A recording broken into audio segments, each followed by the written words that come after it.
ఈ రెండేళ్లుగా ప్రజలను తాను వెన్నుపోట్లను పొడుస్తూనే ఉన్నాడు. రాష్ట్రంలో విచ్చలవిడిగా అవినీతి దోపిడీ జరుగుతూనే ఉంది. వీటి అన్నిటి నేపథ్యంలో చంద్రబాబు నాయుడు చేస్తూ ఉన్న రాజకీయాలు ఏమిటి అని అంటే డైవర్షన్ పాలిటిక్స్.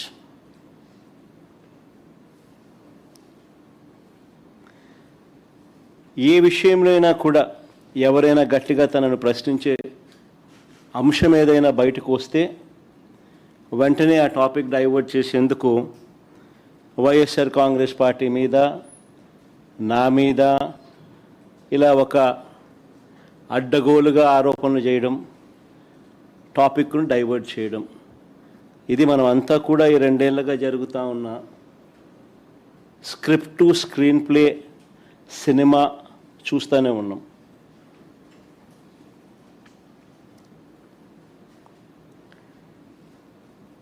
ఈ మధ్యకాలంలో చంద్రబాబు నాయుడు గారికి ఒక అంశం మీద ప్రస్తావన వస్తే చాలు ఆయన బీపీ పెరుగుతూ ఉంది.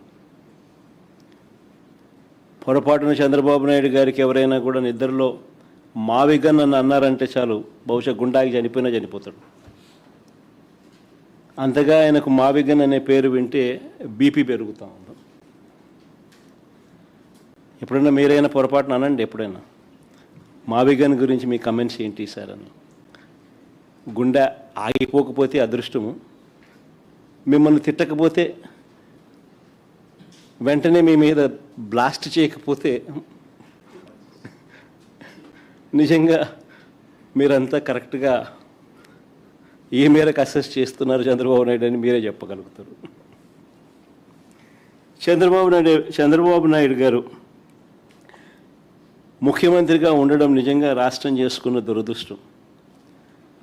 చంద్రబాబు నాయుడు గారు అనే వ్యక్తి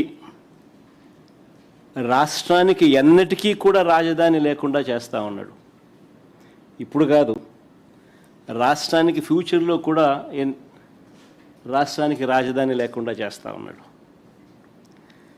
ఆ లక్షల ఎకరాలలో అమరావతిలో కేవలం రోడ్లు, డ్రైనేజీలు, నీళ్ళు, కరెంటు ఇటువంటి మౌలిక సదుపాయాలు ఇవ్వడానికే అక్షరాల 2 లక్షల కోట్లు ఖర్చు అవుతున్న పరిస్థితుల్లో ఆచరణకు సాధ్యం కాదని తెలిసి ఈరోజు చంద్రబాబు నాయుడు గారు తన స్కాముల కోసం మాత్రమే రాజధాని అని భ్రమలు కల్పిస్తూ రాష్ట్ర ప్రజలను మోసం చేస్తూ అడుగులు ముందుకు వేస్తూ ఉన్నాడు. సెల్ఫ్ ఫైనాన్స్ ప్రాజెక్ట్ అని ఇంతవరకు తాను చెప్పినవన్నీ కూడా దొంగ మాటలు అని చెప్పి తేలిపోయాయి. ఇప్పటికే అమరావతికి తెచ్చిన కమిట్ అయిన అప్పులు అక్షరాల 47,387 కోట్ల రూపాయలు. రాష్ట్ర ఖజానా నుంచి అంటే రాష్ట్ర బడ్జెట్ నుంచి మరో 9,200 కోట్లు ఖర్చు చేయబోతా ఉన్నట్టు చూపుతా ఉన్నారు.